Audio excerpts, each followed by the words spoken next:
आज हामी BBS first इयरको business इङ्ग्लिसको इक्जाममा सोध्न सक्ने इम्पोर्टेन्ट क्वेसनहरू अध्ययन गर्न गइरहेछौँ। अब इक्जाममा जहिले पनि अब सुरुमा भनेको 15 मार्क्सको ग्रामर सोध्छ। अब ग्रामरमा भनेको ले पनि सब्जेक्ट भर्ब एग्रिमेन्ट त सोधिराखेको हुन्छ। त्यसपछि अब टेन्स सोध्ने हो कि अनि त्यसपछि प्रोनाउन सोध्ने हो कि त्यो चाहिँ अलिकति फिक्स हुँदैन। अब प्रोनाउनहरू पनि सोधिराखेको हुन्छ, टेन्सहरू पनि सोधिराखेको हुन्छ, प्याटर्न्स अफ सेन्टेन्सहरू पनि सोधिराखेको हुन्छ। ती सबै कुरा आज हामी अध्ययन गर्न गइरहेछौँ। अब यो भिडियो हेरेर चाहिँ तपाईँले इक्जाममा सजिलैसँग बिजनेस इङ्ग्लिस पास गर्न सक्नुहुन्छ। अब सबैभन्दा सुरुमा हामी चाहिँ अलिकति इम्पोर्टेन्ट चाहिँदा बढी मार्क्स ल्याउन सकिनेबाट गरौँ है। अब इङ्ग्लिसमा भनेको यसरी राइटिङ पनि हुन्छ होइन। अनि त्यसपछि सबैभन्दा सजिलो भनेको चाहिँ हामीले मार्क्स यहाँ भनेको एसेबाट ल्याउन सक्छौँ क्या। ग्रुप सीमा आउँछ, यो 30 मार्क्सको आउँछ होइन। अब अरू पनि राइटिङ हुन्छ जस्तै एडभर्टाइजमेन्ट राइटिङहरू। अनि त्योभन्दा पनि यो चाहिँ अलिकति इम्पोर्टेन्ट भन्छु किनभने यो चाहिँ 30 मार्क्सको आउँछ क्या। अब बुकमा भनेको 8वटा जति एसे रहेको छ र त्यो 8वटा एसेबाट 5वटा यसरी फिक्स पर्छ 5वटा च्याप्टरबाट। 8वटा नभए पनि बुकमा 9-10वटा त्यस्तै कतिवटा एसे रहेको छ होइन। 5वटा चाहिँ फिक्स पर्छ क्वेसन। अनि त्यसबाट तपाईँले 3वटा चाहिँ यहाँनिर लेख्नुपर्छ। 3वटा जुन जुन सजिलो लाग्छ तपाईँलाई त्यसरी लेख्ने हो। अब जस्तै यहाँ हेर्नु न, बुकमा एसे छ एउटा ओन्ली डटर्स भन्ने, त्यसबाट परेको छ। अनि त्यसपछि अर्को हिडन लाइफ अफ गार्बेज भनेको छ, त्यसबाट पनि परेको छ। द केस अगेन्स्ट एयर कन्डिसनिङबाट परेको छ यो question. Why Chinese mother are superior. अनि अर्को भनेको चाहिँ हाम्रो डेनियल इनबेङ्गरको द फ्याट ट्याक्स भन्नेबाट क्वेसन पढेको छ। अब यहाँ बुकमा एसेलाई क्लासिफाई गरेर दिएको छ। जस्तै अब एसेमा न्यारेटिभ एसे हुन्छ, अनि त्यसपछि डिस्क्रिप्टिभ एसे हुन्छ, अनि त्यसपछि अर्गुमेन्टेसन एसे हुन्छ, कम्पेरिजन एन्ड कन्ट्रास्ट भन्ने खालको एसेहरू हुन्छ। अब यो ओन्ली डटर छ नि, यो ओन्ली डटर भनेको चाहिँ यहाँनिर लेखिकाले आफ्नो बारेमा भनेको छिन् क्या, त्यही भएर यो चाहिँ न्यारेटिभ एसे हो बुकमा होइन। अब यहाँ क्वेसन के भनेको छ, what is Sandra Cisneros thesis in only daughters, what incidents and detail support the thesis. Thesis भनेको चाहिँ यहाँनिर मूल कुरा क्या। स्यान्ड्रा सिन्सेरसको ओन्ली डटर्स भन्ने एसेको मूल कुरा के हो, अनि त्यो मूल कुरा लाई थेसिस भन्यो नि। त्यो थेसिसलाई चाहिँ कुन कुन इन्सिडेन्ट्स र डिटेलले सपोर्ट गरेका छन् भनेर भनेको छ। अब क्वेसनमा हामीलाई थेसिस भनेको थियो क्या। स्यान्ड्रा सिन्सेरस भन्ने एसेको मेन थेसिस के हो। अब म तपाईँले स्यान्ड्रा सिन्सेरसको एसे भन्नुभन्दा अगाडि पनि थेसिसको मिनिङ दिन आँटेको छु। यो थेसिसको मिनिङ दिनको लागि चाहिँ मैले आफ्नै भिडियो प्रयोग गरेको छु होइन। यो एडिटिङ एन्ड प्रुफ रिडिङ भन्ने च्याप्टरमा पनि हामीलाई थेसिस चाहिन्छ इङ्ग्लिसमै। एडिटिङ एन्ड प्रुफ रिडिङमा पनि 15 मार्क्सको क्वेसन सोधिराखेको हुन्छ, 10 मार्क्सको क्वेसन पनि सोध्छ। थेसिस भनेको चाहिँ core argument or main idea of the essay or paper usually expressed in 1 or 2 sentence. यो मेन आइडिया हो क्या एसेहरूको। सबैभन्दा सुरुमा लेखिन्छ यसलाई, यो थेसिसलाई भनेर बुझ्दा हुन्छ। It's will be specific and it usually appears at the end of the introduction. Introduction भनेको सबैभन्दा फर्स्ट प्याराग्राफ हो एसेको। त्यो एसेको इन्ट्रोडक्सनको सबैभन्दा सुरुमा पनि लेख्छन् कतिले त्यो इन्ट्रोडक्सनको लास्टमा पनि लेख्छन् क्या। अनि the statement guides the direction of your writing and tell your reader what to expect. A strong thesis statement takes a stance or expresses a view when that you will back up with the evidence in the body of your work भनेको छ। यो भनेको चाहिँ तपाईँले जुन thesis लेख्नुहुन्छ नि त्यसकै आधारमा एसे हुन्छ क्या। जस्तै नेपालको बारेमा तपाईँले एसे लेखिरहनु भएको छ भने Nepal is a beautiful country full of mountains भन्ने थेसिस छ भने अब तपाईँले त्यो एसेभरि नेपाल चाहिँ कसरी माउन्टेनको कारणले गर्दाखेरि ब्युटिफुल भएको हुन्छ त्यो लेख्नुपर्छ। यहाँ हेर्नु त, core argument or main idea of the essay. त्यसै गरी हामीले स्यान्ड्रा सिन्सेरसको पनि थेसिस भनेपछि स्यान्ड्रा सिन्सेरसले लेखेको एसे ओन्ली डटर्सको मेन आइडिया चाहिँ के हो।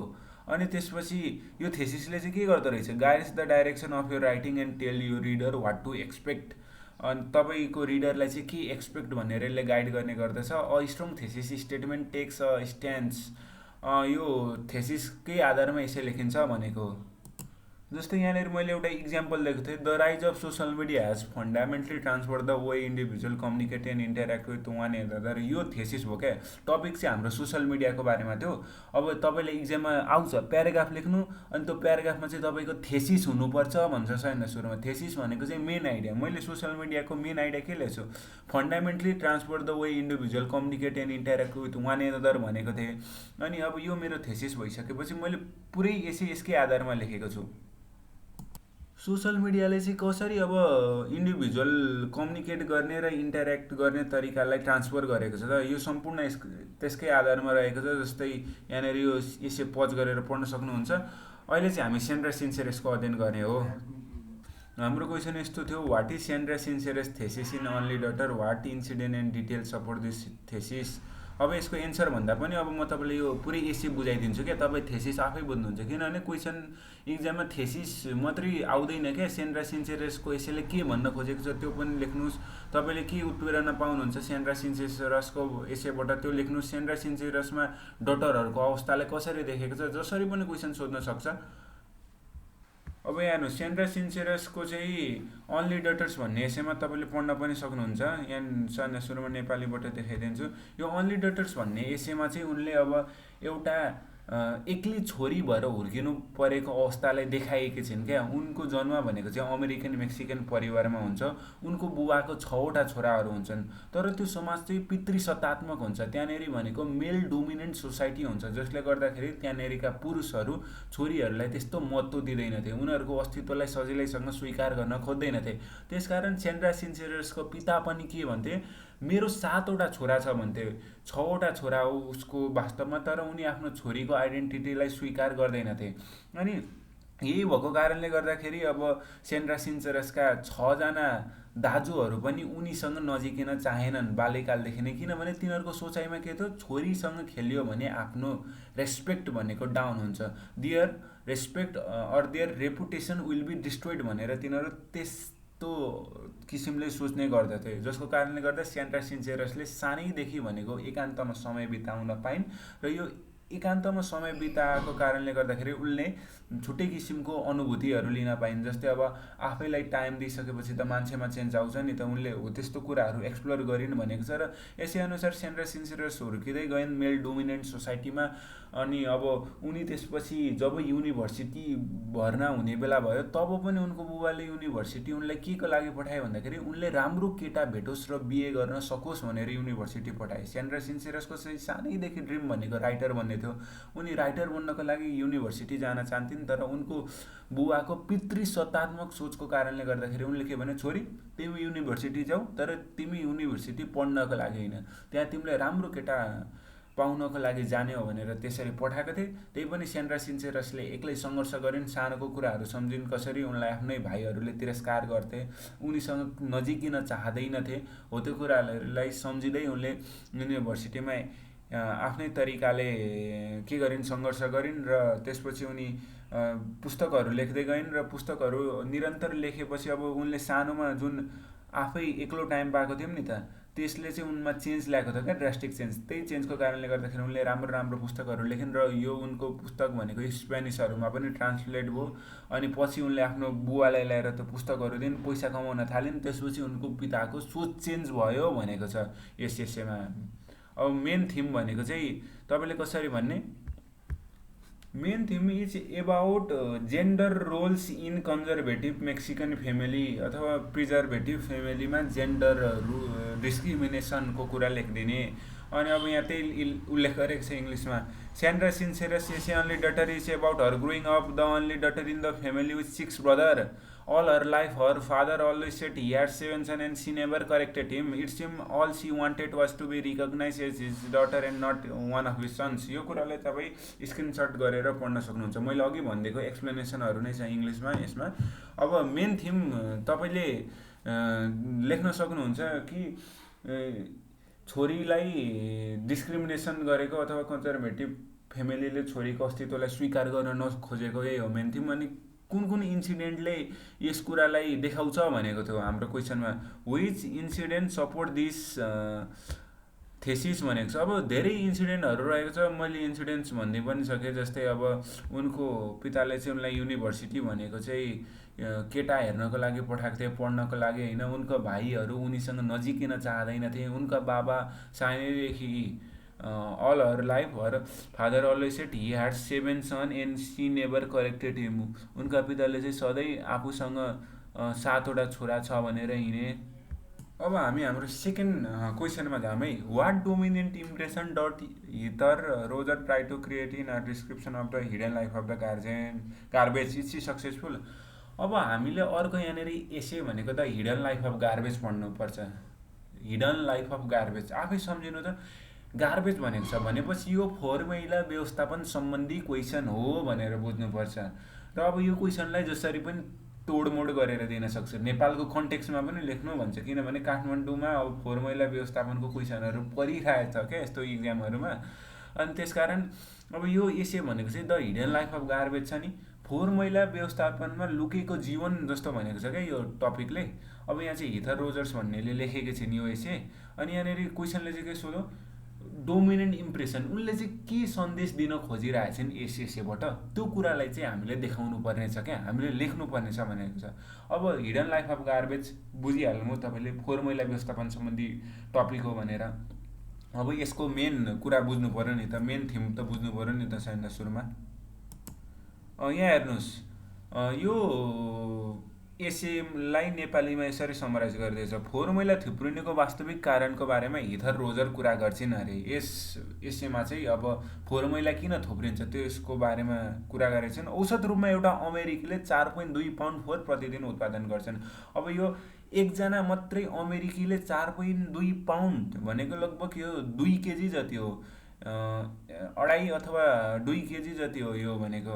अनि एकजनाले नै यति फोहोर उत्पादन गर्छ एक दिनमा भनेपछि अमेरिकनमै कति छ, लगभग 1 अरब मान्छे छैन नि त। 1 अरब मान्छेले त झन् कति फोहोर उत्पादन गर्ला त। यो वास्तविकतालाई देखाइएको छ क्या, मान्छेले यति फोहोर उत्पादन गरेको छ पृथ्वीमा। अहिले मान्छेको जनसङ्ख्या भनेको 8 अरब छ होला लगभग। अनि अब 8 अरब मान्छेले सम्झिनु त कति फोहोर उत्पादन गरिराखेको हुन्छ। अब उसको ह्युमन वेस्ट होइन नि, फेरि तपाईँहरू त पुपहरू सम्झिनु होला, यो मात्रै होइन, उसले खाने प्लास्टिकहरू, उसले दिनदिनै फेर्ने यो कपडाहरू, वान पिस के छ नि यिनीहरू, अनि त्यस्तो कुराहरू पर्छन्। रोजर फोहोरको ऐतिहासिक घटना विगत 100 वर्षको कुरा सोचिरहन्छन् अथवा कुरा गर्छिन् भनौँ न। उनले चाहिँ अब सबैभन्दा सुरुमा फोहोर व्यवस्थापन ग्रिसबाट सुरु भएको थियो, ग्रिकमा चाहिँ कसरी फोहोर व्यवस्थापन गरिएको थियो त्यो कुरालाई पनि लेखेछन्। त्यति बेला मान्छे गरिब हुनाले गर्दा सरसामान लत्ता कपडा धेरै समयसम्म प्रयोग गर्थे। सुरुमा चाहिँ अब मान्छेहरू गरिब थियो, पैसा थिएन, मान्छेहरू कृषि गरेर खानु पर्थ्यो, त्यसकारण तिनीहरू धेरै सामानहरू पनि किन्न सक्दैन थिए, त्यसकारण कम फोहोर हुन्थ्यो। तर अहिले मान्छेसँग पैसा छ, उनीहरू पैसा भएपछि लुगा किन्छन्, अनि त्यसपछि अरू भनेको धेरै खानेकुराहरू पनि किनिराखेका हुन्छन् प्लास्टिक जन्य, अनि त्यसबाट पनि फोहोरहरू उत्पादन भइराखेको हुन्छ। गरिब भएका कारणले आफ्ना सरसामानहरू धेरै समयसम्म टिक्ने खालको बनाउँथे सुरुको समयमा क्या, मान्छेहरू धेरै खपत गर्थे सामानहरू। तर अहिले त मान्छेलाई बालै छैन, उसले कमाइराखेको हुन्छ, बिग्रोस् फ्याँकिदिन्छु, फुराउने गाडीमा लगाइदिन्छु भन्छ, तर उसले कहिले पनि सोध्दैन त्यो फुराउने गाडी वेस्ट डम्पको साइडमा कसरी जान्छ, त्यहाँ फोहोरको डङ्गुर कत्रो छ हो त्यो बारेमा कहिले पनि सोध्दैन नि त। त्यसैले त्यसबाट थोरै फोहोर मैला हुन्थ्यो। सुरुको समयमा चाहिँ के हुन्थ्यो अरे भन्दाखेरि थोरै फोहोर मैला हुन्थ्यो भनेको छ। मान्छेहरू रद्दी सामान किसान अनि बाटो बढार्नेलाई भेच्थे अरे। मान्छेहरू चाहिँ सुरुको समयमा अब बिग्रेको सामान किसान अनि बाटो बढार्ने मान्छेलाई भेच्थे अरे। तर अहिले पुँजीवाद संसारमा मान्छेहरू धनी भएर घरमा अत्याधिक फोहोर गर्न थाले। हाल पूर्ण प्रयोग गर्ने कम्पनीले रद्दी सामानको फोहोर मैला केही हदसम्म रोक्छ, तर रिसाइकल उद्योगहरू सबै फोहोर मैला निवारण गरेको ढोगी कुरा गर्दै सब ठिक छ भन्छन्। सन् 1950 ताका सामान प्याकेट गर्ने कम्पनीहरूले अमेरिकालाई सुन्दर राम्रो राख्नुपर्छ भन्थे, तर यो कुरा वातावरणविदले नभनी प्याकेट कम्पनीहरूले भन्थे, किनकि फोहोर मैलाको उत्पादन गर्ने प्याकेट कम्पनीलाई आरोप लाग्न सक्थ्यो। अब यस च्याप्टरमा चाहिँ होइन सुरुमा अब सुरुदेखि नै कुरा गरेको छ कसरी फोहोर मैला व्यवस्थापन हुँदै आयो र 1950-1960 तिर चाहिँ जब हामी अब यो जङ्क फुडतिर अघि बढ्यौँ नि, त्यतिखेर चाहिँ यो प्याकेट कम्पनीहरूले हाम्रो वातावरणलाई एकदम स्वच्छ राख्नुपर्छ, सुन्दर राख्नुपर्छ, सफा राख्नुपर्छ, हराभरा राख्नुपर्छ भन्थे अरे। अब यो प्याकेट कम्पनीहरूले किन त्यसो भने आफै सोच्नु न। प्याकेट त उनीहरूको अब पूर्ण प्रयोगमा आउँदैन नि त, मान्छेले फ्याँक्छन् नि त। त्यसकारण यो आरोप आफूलाई नलागोस् भनेर चाहिँ त्यतिखेरैदेखि अब प्याकेट कम्पनीहरूले यस्तो कुरा गर्थे, त्यो कुरा भनेको छ। अनि यहाँनिर अब रिसाइकल उद्योगहरू केही मात्रै छन्, रिसाइकल उद्योगहरूले पनि गफै मात्रै हानेको छन् भनेर भनेको छ। अब यो एसेमा तपाईँले यस्तै कुरा लेख्ने हो क्या। हेर्नुहोस् त त्यही कुराले इङ्ग्लिसदेखि लेखेको छ। औसतमा 4.2 पाउन्ड्स रबिस उत्पादन गर्छ, most of this is packaging भनेको छ। अब यसमा त्यही लेख्नुहोस्, क्वेसनहरू आइराखेको हुन्छ। Why are landfill tucked away as the edge of the town. यो फोहोरहरूलाई चाहिँ किन टाउनको एजमा व्यवस्थापन गरिएको भन्ने छ। अब टाउनदेखि अलिक परै व्यवस्थापन गर्नुपर्छ, सहरदेखि अलिक पर लगेर, किनभने अब यसलाई जोलाउनुपर्छ। अनि यहाँ अब यसको मेन थिम भनेको चाहिँ वातावरणलाई स्वच्छ सफा राख्ने गरी फोहोर व्यवस्थापन गर्न सक्नु हो। अब तपाईँले इक्जाममा एन्सरहरू लेख्दाखेरि प्री हिस्टोरी कुरा पनि लेखिदिनुहोस्। 1950 1960तिर कसरी वातावरणविदले सारा संसारलाई यो प्लास्टिक उत्पादन गर्ने कम्पनी, प्लास्टिकमा खाना बनाउने कम्पनीहरूले सारा संसारलाई भुलाए। उनीहरू आफै प्लास्टिक उत्पादन गर्थे र आफूलाई चाहिँ आरोप नलागोस् भने वातावरण स्वच्छ राख्नु है, सफाइ राख्नु है भन्दै हिँड्थे। अब यहाँनिर त्यही कुराहरू लेखेको छ मैले। लो गार्बेज यो सुरुमा अब मान्छेहरू गरिब थिए अनि अहिले त पुँजीवाद संसार छ। पुँजीवादलाई क्यापिटलिजम भन्छ नि, क्यापिटलिस्ट र सोसियलिस्ट भनेर दुई किसिमको त बुझिरहनुहोस् होला। यहाँनिर यो क्यापिटलिजम दिएको छ, यो भनेको पुँजीवाद हो। अनि यहाँ अब रिसाइक्लिङ गर्नुपर्छ, त्यस्तै कुरा उल्लेख गर्ने हो तपाईँले, रिसाइक्लिङ गर्नुपर्छ। अनि त्यसपछि पोइन्टर कस्तो देखिँदैन तल आफैलाई, हेर्नुहोस् न, रिसाइक्लिङ गर्नुपर्छ। अनि अब सकेसम्म राम्रो बनाउने कोसिस गर्नुपर्छ, त्यही कुरा लेख्ने। र अन्त्यमा उनले के भनेको छ, the last century has seen the rise of consumer society fuelled by manufacture desperate for us to purchase and again their product. अहिलेको चाहिँ पुँजीवाद संसारमा हामीलाई कम्पनीहरूले यसरी आकर्षित गरेका छन् कि उनीहरूको प्रोडक्ट किनौँ बनाउँछन्। अब हामीले जति बढी किन्यौँ त्यति बढी फोहोर उत्पादन हुन्छ। अनि तपाईँ इक्जाम्पल दिनु न, अमेरिकन मान्छेले 4.2 पाउन्ड्स अफ फोहोर उत्पादन गरेको प्रतिदिनमा यसले हाम्रो सारा पृथ्वीलाई नकारात्मक असर पार्छ भनेर लेखिदिनुहोस्। अब हाम्रो इङ्ग्लिसमा भनेको यस्तै खालको मात्रै एसेहरू रहेको छ क्या। एउटामा अब हिडन लाइफ अफ गार्बेजमा चाहिँ फोहोरले कसरी वातावरणलाई असर पारेको छ, मान्छेलाई कसरी नकारात्मक असरहरू पुर्याइरहेछ, त्यो कुरा लेखेको छ। त्यसै गरी अर्को च्याप्टर चाहिँ के छ भन्दाखेरि एयर कन्डिसनरको बारेमा छ क्या। एयर कन्डिसनरको प्रयोग गर्नु हुँदैन है। एयर कन्डिसनरले मान्छेको स्वास्थ्यमा नकारात्मक असर पारिरहेछ। मान्छेलाई गर्मी सक्न सहने क्षमता यसले बिगारिदिरहेछ। अब एसीमा बस्नु त बस्छौ, उही घरभित्र बसुन्जेल मात्रै राम्रो हुन्छ। एसीको प्रयोगले गर्दाखेरि मान्छेको लाइफ चेन्ज भएको छ। सुरुमा मान्छेहरू छरछिमेकमा बाहिर निस्किन्थे गर्मी भएको बेला, त्यसपछि कुरा गर्थे, केटाकेटीहरू खोलामा नुहाउन जान्थे। तर अहिले मान्छे कोठामै बसेको छ, कोठे ढुक्कुर भएको छ, निस्किँदैन, उसलाई रोग लाग्ने सम्भावना बढेको छ, त्यो कुरा लेखेको छ। अनि मेन भनेको चाहिँ यो द केस अगेन एयर कन्डिसनिङमा यहाँनिर हेर्न सक्नुहुन्छ। The case against air conditioning भनेको चाहिँ एयर कन्डिसनिङको अत्याधिक प्रयोगको कारणले गर्दाखेरि मानवलाई पुग्न सक्ने नकारात्मक असरहरूको बारेमा उल्लेख गरिएको एसे हो। अब यहाँ हेर्नु, the author message is that AC keeps us inside and away from interacting with one another. अघि मैले भनेको थिएँ नि, एसी भइसकेपछि मान्छेहरू गर्मीको समयमा बाहिर निस्किँदैन। एसीको प्रयोग नभएको समाजमा हेर्नुहुन्छ भने मान्छेहरू गर्मीको समयमा सबैजना बाहिर निस्किन्छन्। कति गर्मी हो भनेर भलाकुसारी गर्छन्, केटाकेटीहरू एकअर्कासँग मिलेर पौडी खेल्न जान्छन्। त्यसकारण एसीले चाहिँ हामीलाई घरभित्रै ट्र्याप बनाएको छ, अफिसभित्रै ट्र्याप बनाएको छ, कोठे ढुक्कुर बनाएको छ। We should not be trap inside every day but we should be out and about to enjoy the world around us. This essay is about why America should stop using air conditioner in everyday life with expectation of hospital, आर्चिप्स and cooling centre. एसीको प्रयोग भनेको चाहिँ सीमित ठाउँहरूमा मात्रै हुनुपर्छ, हस्पिटलहरूमा, cooling सेन्टरहरूमा मात्रै एसीको प्रयोग हुनुपर्छ। अनि घरमा चाहिँ मान्छेले आवश्यकताभन्दा बढी प्रयोग नगर्ने अथवा प्रयोगै गर्नु हुँदैन भनेर भनेको छ। The author supports his argument by providing example of what Washington would look like without air conditioner at home at work around town. अब यहाँनिर तपाईँले इक्जाममा लेख्दाखेरि अब एसीको प्रयोग चाहिँ किन नगर्ने भनेको भन्दाखेरि यिनीहरूले भनेको सिएफसी उत्पादन गरिराखेको हुन्छ, क्लोरोफ्लोरोकार्बन। अब यो सिएफसीले भनेको चाहिँ हाम्रो ओजन लेयरलाई डिप्लेट गरिदिन्छ, जसको कारणले गर्दाखेरि ओजन त पातलियो भने सूर्यबाट आएको परावैजनी किरणहरू सिधै पृथ्वीमा आउँछ, जसले गर्दाखेरि अब टेम्परेचरहरू बढ्ने, ग्लोबल वार्मिङ हुने, स्नोहरू मेल्ट हुने, अनि ग्लेसियरहरूको हिउँ पनि मेल्ट भएर फ्लडहरू देखा पर्ने समस्याहरू हुन्छ। क्लाइमेट चेन्जमा अब ग्लोबल वार्मिङको कारणले गर्दाखेरि देखिने समस्याहरू।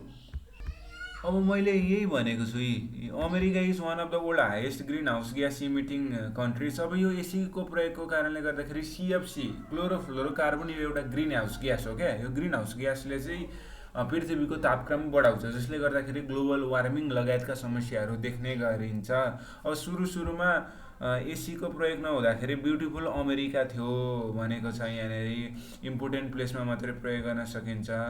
अब यहाँ हेर्नु न, people in Washington didn't have to experiments extreme heat because their houses were equipped with air conditioner. Air condition not only reduce heat but increase electricity bill and help increase green house effect. अब यो तपाईँले AC प्रयोग गर्नुभयो भने तपाईँको bill पनि बढी हुन्छ क्या. आशिष सञ्चारले नै भन्छ नि, बिजुलीको बिल कोन तिरेका तेरा बाप भन्छ नि होइन.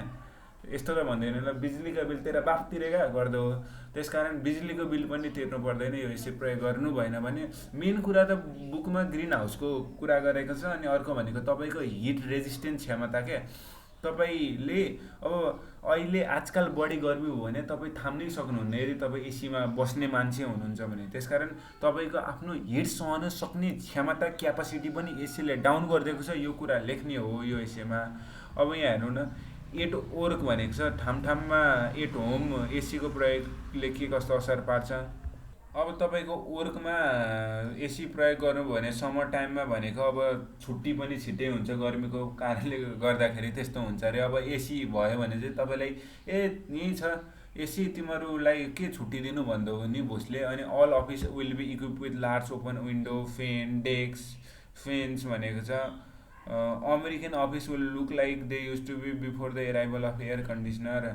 अनि त्यसपछि गभर्मेन्टले पनि छुट्टी दिन्छ. All the nation will enjoy little economic burden by reducing the cost of the running government. अब यसलाई गभर्मेन्टलाई एकछिन रेस्ट पनि हुन्छ अरे क्या यो छुट्टी दिइसकेपछि गर्मीमा. अनि यहाँनिर there will be less hatching of new schemes or plotting the. यो अमेरिकन कुरा गरेको छ है. अनि अब एट होममा चाहिँ the house owner will open their window to let fresh air. अब एसी प्रयोग गरिरहनु भने त तपाईँले त राम्रो फ्रेस एयर नै पाउन सक्नुहुन्न नि. त्यसपछि तपाईँ कसरी फ्रेस हुने त, पढ्दा पढ्दा वाक्क हुनुहुन्छ. म वाक्क भएर भिडियो बनाए जस्तो. People will now construct high ceiling with better crust ventilation in windows around town. अब टाउनमा एसीको प्रयोग बन्द भयो भने के हुँदो रहेछ, town will be overcrowded with people from the neighborhood. There will be more spending time outdoors, particularly in later afternoon and evening. त्यसपछि मान्छेहरू आउने बस्ने इन्टरटेन गर्ने त्यही कुरा त लेखेको छ नि यहाँनिर. अब यही हो the case again air conditioning. अब यहाँनिर हेर्नु न, यस्तै कुरा लेख्नु न. Rather than sitting and entertaining alone in one's room people in the neighbour will get time to know each other. अनि त्यसपछि ग्रिन हाउस इमिटेसन पनि घट्छ. अब यो ग्रिन हाउस नियन्त्रण हुन्छ क्या, किनभने ग्रिन हाउसले ग्लोबल टेम्परेचरलाई रेज गरिरहेछ नि त. तपाईँ आफूलाई त शीतल भइरहेछ तर तपाईँले एसी प्रयोग गर्नुभयो भने हजारौँ मान्छेलाई गर्मी भइराखेको हुन्छ त्यहाँबाट निस्किने सिएफसीको कारणले गर्दाखेरि. त्यसपछि the death of elderly people inside the apartment will also decline because they will be spending more time outside. They will get immediate hear from the public then they at home. अब बुढाबुढी मान्छेहरू पनि बाहिर निस्किन्छन्. यदि AC जोडिदिएको छन् उनीहरू घरभित्र मात्रै बस्छन्. घरभित्र मात्रै बसेपछि उनीहरूलाई एक्लोपनले शिकार गराउँछ. एक्लोपन भइसकेपछि उनीहरूको मृत्यु हुन्छ. तर अब एसी भएन भने बाहिर निस्किने छिमेकी के छ हो त्यस्तो कुरा गर्ने गर्दछन्. Most people will now opt for cycling. They will be also no school days for kids during the hot season. Children will spend more time outside somewhere in shady playground and water sprinkle. All the house will have green roof due to grass vegetable. More greenery will be seen around the city. यस्तै कुरा गरेको छ स्ट्यान कक्स दाइले. त्यसकारण हाम्रो question के थियो, The case again air conditioner is about America should stop using air conditioning in everyday life. अमेरिकाले चाहिँ दैनिक जीवनमा प्रयोग गरिरहने एसीको खपतलाई रोक्नुपर्छ. Is Stan Cox really trying to persuade reader to live in a world without air conditioning or do you think he has some other less extreme? के स्ट्यान कक्सले साँच्चै संसारभरका मान्छेहरूलाई AC बिना बस्नु भनेर प्रोत्साहन गरेका छन् अथवा लेस एक्सट्रिम पर्पज कि उनको दिमागमा अरू नै कुरा खेलिरहेको छ. हो, स्ट्यान कक्स चाहिँ मान्छेलाई एसीको नियन्त्रण गरेर बस्नु भनेर प्रोत्साहन गरिरहेछन्. एसीको प्रयोग हुनुपर्छ तर सीमित ठाउँमा मात्रै, जस्तै हस्पिटल कुलिङ सेन्टरमा मात्रै यसको प्रयोग हुनुपर्छ भनेर स्ट्यान कक्सले भनेका छन्. र मान्छेहरूलाई चाहिँ अझ बढी घुलमिल हुनु, अझ बढी वातावरण फ्रेन्डली हुनु भनेका छन् भनेर लेख्नु. अनि त्यसपछि अर्को हाम्रो इम्पोर्टेन्ट एसे भनेको चाहिँ why Chinese mother are superior छ. अब एकचोटि सम्झिनु त, why Chinese mother are superior. Chinese आमाहरू किन चाहिँ सुपेरियर छन्, किन चाहिँ अरूभन्दा माथि छन्. अब यो च्याप्टरमा के हुनसक्छ होला, आमाको बारेमा दिएको छ. Why Chinese mother are superior. यसमा चाहिँ चाइनिज मदरहरूले बच्चा हुर्काउने तरिकालाई देखाइदिएको छ. अब क्वेसन चाहिँ के छ, is the essay why Chinese mother are superior, point by point comparison, subject by subject comparison, or a combination of two organizational strategies, why does MHO arranger comparison the way she does. अब यो कसम यो question एकदम गाह्रो छ। Main theme एउटा छ तर क्वेसन चाहिँ यहाँ अर्कै तरिकाले सोधिरहेको छ क्या। व्हाइट चाइनिज मदर आर सुपेरियरमा अब त्यहाँ भएको कुरा त्यहाँ भएको आइडिया एउटा हो, तर उसले क्वेसन पुरै यहाँनिर यो सब्जेक्ट बाई सब्जेक्ट कम्पेरिजन हो। यो मैले अघि एसेको प्रकार भन्दै थिएँ नि सुरुमा, अब यो कम्पेरिजन एन्ड कन्स्ट्यान्ट भन्ने एसे हो क्या। यसमा चाहिँ तुलना गरिएको छ, त्यही सोधेको छ। यहाँनिर चाहिँ पोइन्ट बाई पोइन्ट नै कम्पेयर गरेको छ हो, यहाँ पोइन्ट बाई पोइन्ट नै कम्पेयर गरेको छ। चाइनिज मदरलाई वेस्टर्न प्यारेन्टसँग कम्पेयर गरेको छ। जस्तै वेस्टर्न प्यारेन्टले चाहिँ आफ्नो बच्चालाई एकदम फ्री छोडिदिन्छन्, अमेरिकातिरका प्यारेन्ट्सहरूले आफ्नो बच्चाको त्यो रेस्पेक्ट हर्ट गर्दैनन्, उनीहरूको इमोसनलाई त्यस्तो असर पुग्ने गरी केही नराम्रो शब्द बोलिदिँदैनन्। तर चाइनिज मदरहरूले बाल्छन्, उनीहरू आफ्नो छोराछोरीलाई कराउँछन्। उनीहरूको प्रमुख उद्देश्य भनेको चाहिँ छोराछोरीलाई यति कराउनु यति कुट्नु हो कि जबसम्म उनीहरू राम्रो नबनोस्। त्यसकारण यो एसेमा चाहिँ कम्पेरिजन एन्ड कन्स्ट्यान्ट गरेको छ। अनि अर्को चाहिँ के भनेको त, or combination of two organizational strategies, why does MHO arrange or comparison the way she does. अब यो क्वेसनको एन्सर भन्नुभन्दा अगाडि यहाँ के कम्पेयर गरिएको छ पोइन्ट बाई पोइन्ट कि छैन त्यो जान्नुभन्दा अगाडि तपाईँले यो एसेमा चाहिँ के छ है, why Chinese mother are superior भन्ने टपिकमा चाहिँ के छ है त्यो म बुझाइदिन गइरहेको छु। यहाँ हेर्नुहोस्, लेखिकाले यस पाठमा चाइनामा बाबुआमाले कसरी उल्लेखनीय र सक्षम सन्तानहरू उत्पादन गर्छन् भन्ने कुरा उल्लेख गरेका छन्। चाइनामा चाहिँ बाबुआमाले कसरी त्यस्तो खतरा बच्चाहरू उत्पादन गरिरहेछन् त, उनीहरूले त्यस्तो बच्चा उत्पादन गर्नुको पछाडिको कारण चाहिँ के हो त त्यो भनिरहेछन्। अब ऋषि धमला जसरी पढ्नु पर्यो, लेखिकाका दुईजना सफल छोरीहरू छन्। लेखिकाले पश्चिमी बुबा आमाहरूले र चाइनिया बुबा आमाहरूले सन्तान हुर्काउने कुराको तुलनात्मक अध्ययन गरेका छिन्। चीनमा बच्चाहरूलाई सङ्गीतका सामग्रीहरूको तालिम एक दिनमा घन्टौँसम्म दिन्छ। यसरी ऋषि धमला जसरी नबोलौँ। लेखिका आफै पनि यसमा चाहिँ होइन, लेखिकाले चाहिँ अब चाइनाले चाहिँ कसरी त्यस्तो ब्रिलियन्ट बच्चाहरू उत्पादन गरिरहेछ त, त्यस्तो एक्सिलेन्ट बच्चाहरू उत्पादन गर्नु पछाडिको रिजन चाहिँ के हो त्यो देखेको छन् क्या। अब उनले दुईजना छोरीहरू हुर्काएकी छन् होइन, अनि त्यो अब उनले आफ्नो छोरीहरूलाई चाहिँ एकदम स्ट्रिक्ट रुल्स एन्ड रेगुलेसनमा राखेको छन् क्या। त्यही भनेको छ, चीनमा बच्चाहरूलाई सङ्गीतका सामग्रीहरूको तालिम एक दिनमा धेरै घन्टासम्म दिन्छ र उनीहरूले गिटार बजाउन पाउँदैनन्। उनीहरू आफ्नो बाउआमाले जे भन्छन् त्यही बजाउने, उनीहरूले पश्चिमा म्युजिक पनि सुन्न पाउँदैनन्। त्यस्तो कुराहरू उल्लेख गरेको छ यहाँनिर। लेखिका आफै पनि छोरीहरूले गर्नु नहुने थुप्रै कुराहरूको नियम बनाउँथिन्। उनले धेरै नियमहरू बनाएको थिइन्। जस्तै अब छोरीहरू तिमीहरू राति छिटै घर आइपुग्नुपर्छ, यति बजेभन्दा बढी समय लगाउने होइन, त्यसपछि राति टिभी हेर्ने होइन, पढ्दा पनि मैले भनेकै बुक मात्रै पढ्ने, अनावश्यक बुकहरू नपढ्ने, कमिक्सहरू, त्यस्तो कुरा गरेको छन्। विद्यालय राम्रो गर्नका लागि छोरा छोरीहरूलाई बाबुआमाले राम्रो शिक्षा दिनुपर्ने कुरामा जोड दिन्छन्। त्यसै गरी पश्चिमी मुलका बुबाआमाहरूले बच्चालाई बेलामा बच्चाहरूलाई तालिम दिँदैनन्। चाइनिजहरूले चाहिँ बच्चालाई तालिम दिन्छन् अरे। अब चाइनामा बच्चाहरूलाई मोटी वा मोटी भन्न सक्छन्, तर पश्चिमा बाबुहरू यसरी सम्बोधन गर्न सक्दैनन्। यो के भनेको भन्दाखेरि चाइनिज प्यारेन्ट्सहरू आफ्नो चाइल्डबाट बेटर एक्सपेक्ट गर्नको लागि, उनीहरूलाई सक्षम बनाउनको लागि उनीहरूलाई गाली गर्नै पर्छ। उनीहरूलाई गाली गर्दा केही हुँदैन भन्ने सोच राख्छन् क्या।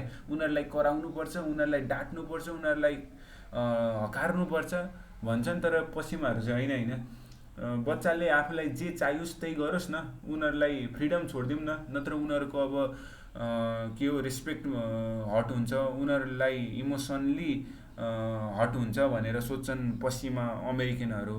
तर चाइनिजहरू चाहिँ साथीहरूकै अगाडि गाली गरिदिने, साथीहरूकै अगाडि बेइज्जत हानिदिने गर्छन्। ओइ मोटे तैँले यस्तो गरिनस् सुस्तो गरिनस् भनेर भनिदिन्छन्। यहाँ त्यही भनेको छ, मानसिक चोटको कुरा गरेको छैन।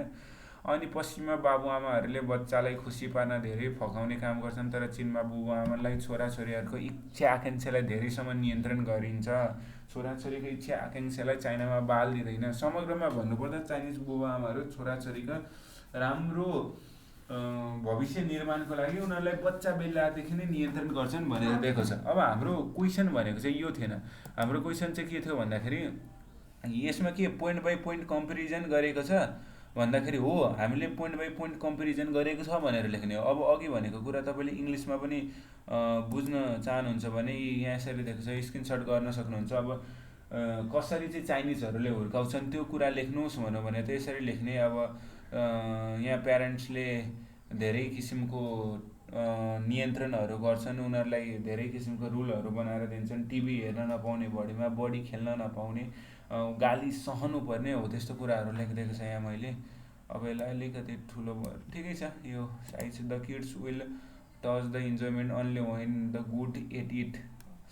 जबसम्म चाहिँ बच्चा कुनै कुरामा राम्रो हुन सक्दैन तबसम्म चाहिँ उनीहरूलाई गाली गर्न पाउने भनेर भन्छन् चाइनिजहरूले। अब तपाईँले चाइनिज मदर आर्ट सुपेरियरको त बुझिसक्नुभयो। अब एन्सर लेख्दाखेरि चाहिँ यहाँ के यो पोइन्ट बाई पोइन्ट कम्पेरिजन थियो भन्दाखेरि यो पोइन्ट बाई पोइन्ट कम्पेरिजन हो। अब उनले चाहिँ चाइनिज र वेस्टर्न प्यारेन्ट्सलाई के गरेका छिन् भन्दाखेरि तुलना गरेका छिन्। अब धेरै एस्पेक्टहरूलाई हेरेर, जस्तै एप्रोचहरू, अनि एकाडेमिक एक्सपेक्टेसनहरू, डिसिप्लिनहरू, रोल अफ प्यारेन्ट्सहरूलाई चाहिँ उनले कम्पेरिजन गरेका छन् क्या। जस्तै अब चाइनिजको एप्रोच चाहिँ एकदमै आक्रामक हुन्छ बच्चाहरूतर्फ भने वेस्टर्नहरूको एप्रोच एकदम नरम, कोमल, माया गर्ने खालको हुन्छ। चाइनिजहरू चाहिँ आफ्नो बच्चाबाट बढी मार्क्स आओस्, एकाडेमिक राम्रो गरोस् भनेर एक्सपेक्ट गर्छन् भने वेस्टर्नहरू कर गर्नु हुँदैन, उनीहरूलाई फ्री छोडिदिनुपर्छ। उनीहरूको पनि इच्छा आकाङ्क्षा होला, त्यही अनुसार चलोस् भन्छन्। डिसिप्लिन चाइनिजहरू अत्याधिक डिसिप्लिन राख्छन् भनेर कुरा गर्छन्। वेस्टर्नहरू जाऊ पार्टी गर, जे गर, घर जतिखेर आइपुग, बाल छैन हामीलाई भनेर भन्छन्। हो त्यो कुरा गरेछ। अनि त्यसपछि चुवाले चाहिँ कसरी, एमी चाउ, चुवा होइन, एमी चाउले चाहिँ कसरी त्यो यसैलाई लेखेको छिन् त्यो कुरा पनि त होइन। चाउ एरेन्जहरू comparison this way to effectively highlight the stark difference between two parenting style by using specific example. उसले इक्जाम्पलहरू दिएर चाहिँ लेखेकी छिन् भनेर सकिन्छ। अब यो तपाईँले सजिलैसँग गर्न सक्नुहुन्छ एमी चाउको। तपाईँले एसे पढिसकेपछि 30 मार्क्स ल्याउन सक्नुहुन्छ क्या। अब अरू भनेको त्यस्तो सिम्पल क्वेसन आउँछ, write instruction to recharge the mobile phone, यसरी इन्स्ट्रक्सन दिनु। अनि अब बिजनेस इङ्ग्लिस हो नि त, त्यही भएर बिजनेससँग रिलेटेड क्या। तपाईँ कुनै कम्पनीमा काम गर्नुहुन्छ, त्यो कम्पनीमा आफ्नो जबको बारेमा वर्णन गरिदिनुहोस्, अथवा तपाईँ कुनै कम्पनीको बारेमा एडभर्टाइजमेन्ट लेख्नुहोस्, प्रेस रिलिज लेख्नुहोस्, मेमो लेख्नुहोस्। अब prepare a brochure design for a travel agency, यो सबै मैले बनाएको छु, यिनीहरूको मेरो प्लेलिस्टमा गएर हेर्न सक्नुहुन्छ। अब यो ब्रोकर राइटिङहरू छ नि, एडिटिङ र प्रुफ रिडिङ, यो सबै मैले प्लेलिस्टमा बनाइसकेको छु क्या। अब यहाँ हेर्नु न, as a sales representative of electronics company, write a product information of a washing machine.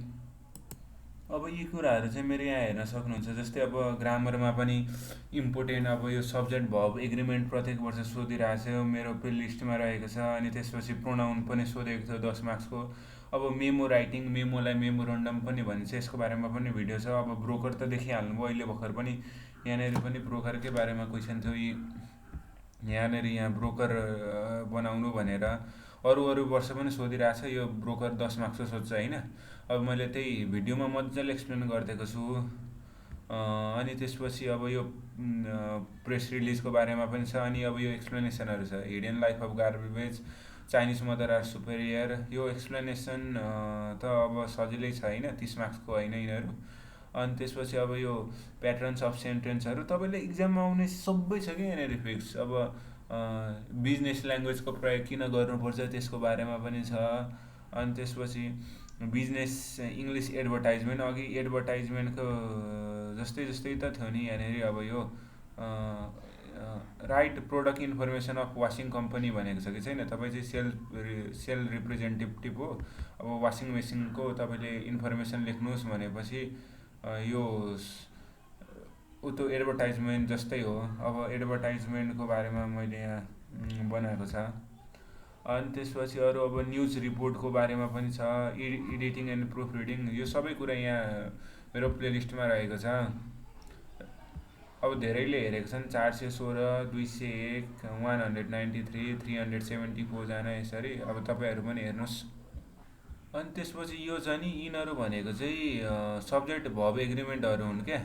अब यसको बारेमा मैले त्यहाँनिर प्लेलिस्टमा राम्रोसँग भिडियोहरू बनाइदिएको छु, त्यसमा गएर हेर्न सक्नुहुन्छ।